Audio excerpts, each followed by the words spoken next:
आज हम जिस कहानी का जिक्र करने वाले हैं, यह कहानी सभी के जीवन में घटित होने वाली कहानी है। कहानी शुरू होती है, एक आदमी की मृत्यु हो गई। वह सब कुछ करके मरा था।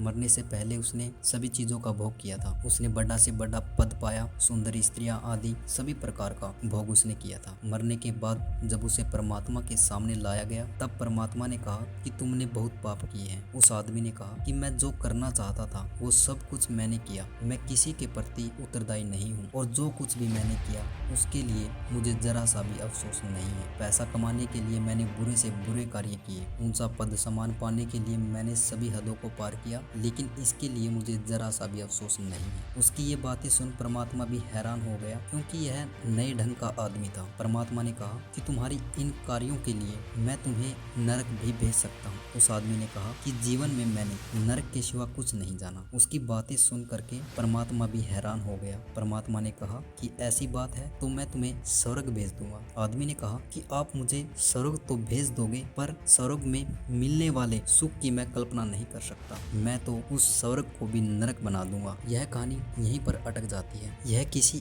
एक की कहानी नहीं, बल्कि हर व्यक्ति के जीवन की कहानी है। तुम वहीं भेजे जा सकते हो जहाँ तुम जाना चाहते हो। अगर तुम्हारे जीवन में तुमने सुख के सौपन की इच्छा ही खो दी है, तो तुम्हें कोई भी स्वर्ग नहीं दे सकता। स्वर्ग कोई दान नहीं है, यह तो अर्जित करना होगा। जैसे सुख को सीखना पड़ता है, इसके स्वाद को सीखना पड़ता है। अगर ऐसा नहीं किया तो यही सुख जीवन के किसी कोने में पड़ा रहेगा, और यह तो व्यक्ति के हाथ में है। जैसे दुख भी तो एक जीवन का ही हिस्सा है। तुम्हारे पास जो भी है तुम उसे दुख में बदल देते हो। अगर तुमने सुख के स्वाद को नहीं चखा तो तुम हमेशा जिंदगी में दुख ही पाओगे। अगर तुम जागे हुए से पूछोगे तो वे कहेंगे कि सुख दुख तो होते ही नहीं है, बस तुम ही हो। कोई उसी घटना को सुख में बदल देता है तो कोई उसी घटना को दुख में बदल देता है। सारी बात तुम पर ही अटक जाती है। इसमें परमात्मा का कोई हस्तक्षेप नहीं है। तुम ही अपने मालिक हो। महात्मा बुद्ध तो इसी बात पर जोर देते हैं कि तुम ही अपने मालिक हो। इसलिए उन्होंने परमात्मा के अस्तित्व को अस्वीकार किया है। परमात्मा को बीच में रखने से भ्रम पैदा होता है। भ्रम इस बात का कि अगर मैं गलती करूंगा तो परमात्मा मुझे माफ कर देगा। परमात्मा की आड़ में